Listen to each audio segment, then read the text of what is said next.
My brother slept with every girl I loved. So I hired the woman who destroyed his life to be my girlfriend. I didn't just hear them, I felt it. The vibration of the bass from the party downstairs was rattling the floorboards, but it wasn't loud enough to drown out the sounds coming from the guest bedroom, my bedroom. I stood in the hallway, clutching a velvet box that felt like it was burning a hole in my palm. Inside was a 3-carat diamond ring. I'd spent 6 months saving for it. I was going to propose to Sarah tonight in front of everyone. Instead, I was listening to my older brother Paul groan my girlfriend's name behind a locked door. Most people would kick the door down. Most people would scream, throw a punch, cause a scene. I didn't. I walked into the bathroom, turned on the cold water tap, and stared at myself in the mirror. I looked calm, terrifyingly calm, because this wasn't the first time. It wasn't the second. This was the 5th time Paul had taken something of mine just to prove he could. He didn't love Sarah. He didn't even like her. Last week he told me she had annoying ankles. But Paul has a sickness. He doesn't want women. He wants my women. He wants to know that he can snap his fingers and take the one thing I care about. He gets off on the power, on the humiliation, on the fact that I'm the good little brother who always forgives him because family comes first. I looked at my reflection, tired eyes, jaw tight enough to snap, and realized something. I wasn't sad. I was done. I put the ring box in my pocket. I walked downstairs, grabbed a bottle of scotch from my father's liquor cabinet, and walked out the front door. I didn't cry. I sat in my car and made a plan. I needed a weapon. Not a bat, not a gun. I needed something that would hurt Paul in the only place he actually had feelings, his ego and his bank account. I needed Mia. Paul is rich, crypto rich, arrogant, I can buy anything rich. But 2 years ago, he got divorced. It was a bloodbath. His ex-wife, a sweet girl named Julie, walked away with half his fortune, the beach house, and his dog. Paul was destroyed. He cried for months. Not about Julie, but about the money. He swore he'd ruin the lawyer who did it to him. He never met her face to face. He was too cowardly to show up to mediation, sending his junior associates instead. But he hated the name on the paperwork, M.V. Sterling. I Googled her right there in the car. Mia Sterling. High-stakes divorce attorney, the husband hunter. Her photo on the firm's website stopped me cold. She wasn't just a lawyer, she was a predator in a Prada suit. Sharp, dark eyes, hair like spilled ink, and a smile that said she knew exactly where you hid the assets. She was terrifying. She was perfect. I called her office the next morning. "I don't do consultations for under $500 an hour," she said 10 seconds after walking into the glass-walled conference room. She didn't even look at me. She was typing on her phone. "I don't want a divorce," I said, leaning back in the leather chair. "I want to hire you to be my girlfriend." That got her attention. She looked up, phone freezing in midair, her eyes narrowed, scanning me like I was a contract with fine print. "Excuse me?" "My name is Dave Miller. My brother is Paul Miller." Recognition flashed in her eyes. It was cold and immediate. "The crypto bro who tried to hide $3 million in offshore accounts during discovery. I remember him. He's arrogant, sloppy, and owes me a thank you card for not getting him indicted for fraud." "He hates you," I said. "He talks about you like you're the devil." "I'm flattered," she said, sitting down and crossing her legs. "So, what's the pitch, Dave? You want to bring the devil to dinner?" "I sleep with my girlfriends," I said, keeping my voice flat. "Every single one. He waits until I'm happy, then he swoops in, charms them, sleeps with them, and dumps them a week later. It's a game to him. I want to win the game." "And where do I fit in?" "I introduce you as my new girlfriend. We go to the family 4th of July party next month. Paul won't recognize you. He never showed up to the hearings, remember? He only knows the name on the papers. You're smart, you're gorgeous, and you're exactly the kind of challenge he can't resist. He'll try to take you from me." Mia tapped a perfectly manicured nail on the mahogany table. "And when he tries? We catch him. We record it. We expose him to the family. But more importantly, you reject him. You humiliate him. You let him think he's winning, and then you crush him." She stared at me for a long time. The silence stretched, heavy and expensive. Then the corner of her mouth ticked up. It was a cruel smile. I liked it. My hourly rate for litigation is $600. For acting, it's $15,000 plus expenses. Deal? We spent the next 3 weeks training. It was strictly business, but it felt intense. Mia was thorough. She needed to know everything about Paul, his triggers, his pickup lines, his insecurities. We met for coffee, then drinks, then dinner. He's a mirror, I told her one night at a sushi place downtown. He reflects what you want to see. If you're artistic, he suddenly loves galleries. If you're into fitness, he's training for a triathlon. Basic narcissism, Mia said, dipping sashimi into soy sauce. Boring, I'll eat him alive. Don't underestimate him. He's charming. He makes you feel like the only person in the room. Mia looked at me then. Her eyes softened just a fraction. Is that what he did to Sarah? I flinched. Yeah. And Jen. And Lisa. Why do you keep inviting him around? Because my parents think the sun shines out of his ass, I said bitterly. They think it's just bad luck with my relationships. They don't know he hunts them. If I accuse him without proof, I look like the jealous little brother. Mia reached across the table and touched my hand. Her skin was cool. We're going to get the proof, Dave, and then I'm going to make him cry. For a second, looking at her, I forgot this was a transaction. My heart did a weird stutter step. I pulled my hand away, reminding myself, she's a shark, you're just chum. The 4th of July party was at my parents' estate in the Hamptons. It was the kind of event where everyone wore white linen and pretended not to hate each other. We pulled up in Mia's car, a vintage Porsche that cost more than my college education. That was part of the plan. Paul is obsessed with status. If I showed up in my Toyota, he'd laugh. If I showed up in the passenger seat of a Porsche driven by a woman who looked like a supermodel, he'd be intrigued. Ready? Mia asked, checking her lipstick in the rearview mirror. She was wearing a red dress that was illegal in 3 states. It was backless, dangerous, and screamed money. Showtime? I said. We walked into the backyard hand in hand. My mother was the first to spot us.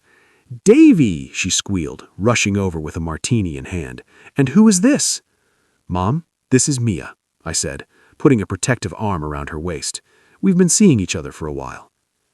Mia turned on the charm. It was terrifying to watch. She wasn't the cold shark from the office anymore. She was warm, engaging, laughing at my mom's terrible jokes, but she kept an edge of aloofness, a subtle signal that she was better than this place. Then Paul walked out onto the patio.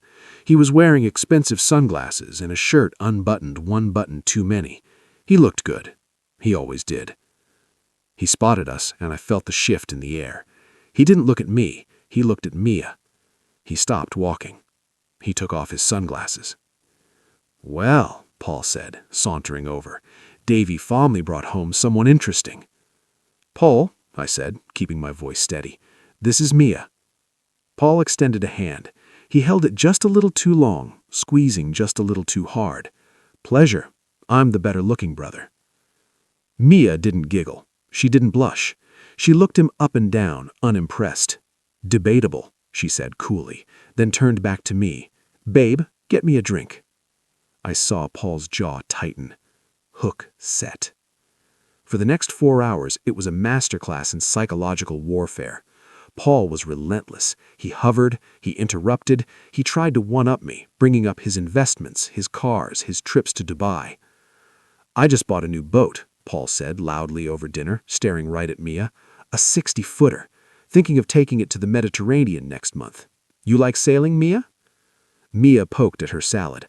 "I get seasick on anything smaller than 100 feet, she said casually. "Dave, pass the salt." My dad choked on his wine. Paul looked like he'd been slapped. Later, I found them by the pool. Paul had cornered her. He was doing the lean one arm on the wall, boxing her in, invading her space. "You're too much woman for him," I heard Paul say. His voice had dropped to that low, intimate register he used on Sarah. "Dave is a safe guy. He's sweet, but he's boring. You look like you need excitement." "And your excitement?" Mia asked, swirling her drink. "I'm danger," Paul smirked. "I'm the guy who takes what he wants." Is that right? Mia took a sip. Prove it. My stomach dropped. Prove it was dangerous. That wasn't in the script. Was she improvising, or was Paul's charm actually working? He was charming. That was the problem. Paul leaned in closer. Meet me in the guest house. 10 minutes. I'll show you things Dave hasn't even read about. Mia smiled. It was the shark smile. 10 minutes. She walked away, hips swaying. Paul watched her go, looking like a wolf who just spotted a wounded deer. He looked at me across the pool deck and winked. I felt sick. I met Mia in the kitchen a minute later. What the hell are you doing? I hissed. The guest house? Relax, she whispered, grabbing a bottle of champagne. I need him isolated. I need him to say it explicitly. Are the cameras set up? Yeah, I put the GoPros in the plant and the bookshelf. Good. Give me 5 minutes, then come in. Mia, he's aggressive. She looked at me, and for the first time, she looked fierce. Dave, I eat men like him for breakfast. He's not a wolf. He's a golden retriever with a credit card limit. Trust me. I waited 5 minutes. They were the longest 5 minutes of my life. I imagined everything. I imagined him falling for her. I imagined him hurting her. Then I walked to the guest house. The door was unlocked. I pushed it open. Paul was on the couch, shirt half open. Mia was standing across the room holding her phone. Come on, baby, Paul was saying. Put the phone away. Dave never has to know. He's used to it. I share everything with him. Or rather, he shares with me. Does he? Mia asked.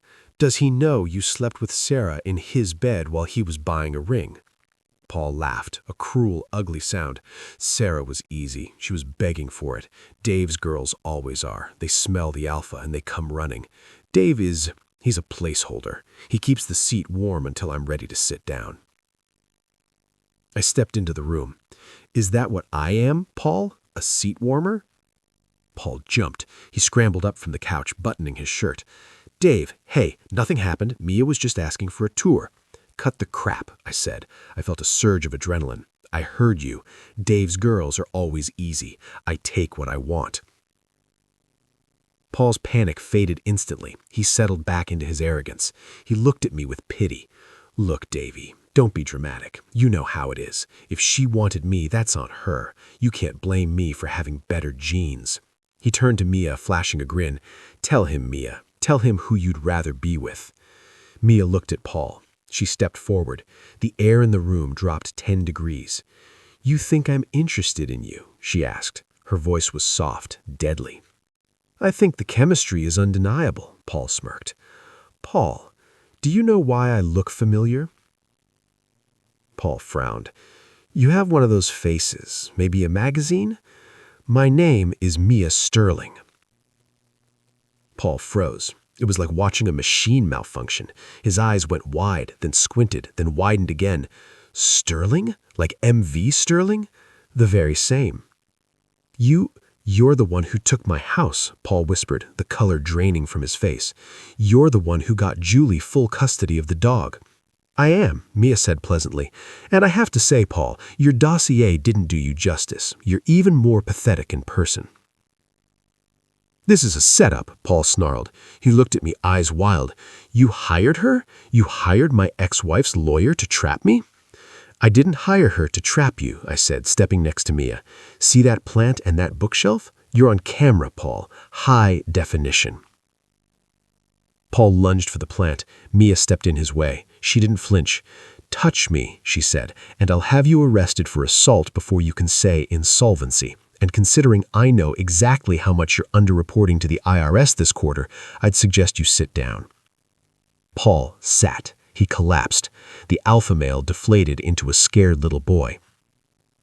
We're going to show this video to Mom and Dad. We're going to show them exactly what you think of me and exactly what you do to my relationships. And if you ever touch another person I care about... Mia releases the tax file she found during the divorce discovery that she forgot to submit. That's privileged information, Paul squeaked. Oops, Mia shrugged. I'm clumsy. We left him there, shivering on the couch. Walking back to the main house, I felt lighter than I had in 10 years. My chest was buzzing. I looked at Mia. She was flushed, her eyes bright. That, she said, exhaling a long breath, was incredibly satisfying. You were terrifying, I said. Thank you.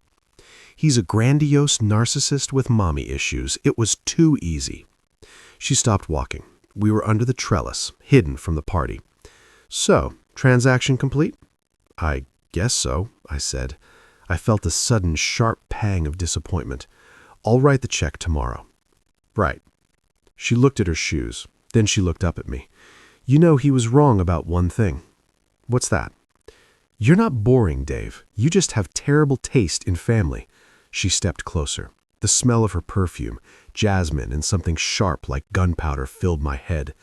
And, she added, her voice dropping, you held your own in there. It was kind of hot.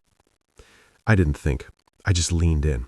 I kissed the shark, and she kissed back, hard. The fallout was nuclear. We played the video for my parents that night. My mom cried. My dad turned purple. Paul tried to deny it, claiming it was a deep fake. He really loves his tech buzzwords. But Mia shut him down with a 3-minute speech that laid out his entire history of sociopathic behavior. Paul was cut off. Not entirely, my parents are too soft for that, but the golden child status was revoked. He wasn't allowed at family gatherings if I was there. He lost his funding for his new startup. He shrank. But the real story isn't Paul. The real story is that 3 days later, I went to Mia's office to pay her. She was sitting behind her massive glass desk, wearing glasses, looking intimidating again. I slid the check across the desk. $15,000, I said, as agreed. She looked at the check. She picked it up, studied it, and then ripped it in half. Mia, she can't take money from a boyfriend, she said, not looking up from her paperwork. It's a conflict of interest. My heart hammered against my ribs. A boyfriend? I thought the contract was over. She finally looked up. She took off her glasses. Dave, I had fun. I haven't had fun in years. I spent my life dealing with men like Paul, liars, cheats, scumbags. It was refreshing to help one of the good guys win. So, what does this mean? It means, she said, standing up and walking around the desk, that you owe me dinner, a real dinner. No cameras, no brothers, no revenge plots, just us. I can do that, I said. Pick you up at 8? 7. I don't like to wait. That was 6 months ago. Dating Mia is intense. She argues like it's a sport. She critiques my wardrobe. She's terrifyingly smart and doesn't let me get away with anything. But she's also loyal, fiercely, violently loyal. Last week, we ran into Sarah, my ex, at a coffee shop. Sarah tried to make small talk, tried to pull the I miss you card. Mia didn't say a word. She just put her hand on my chest, looked Sarah dead in the eye, and smiled. It was the shark smile. Sarah turned pale and literally ran out of the shop. You didn't have to do that, I laughed, kissing the top of Mia's head.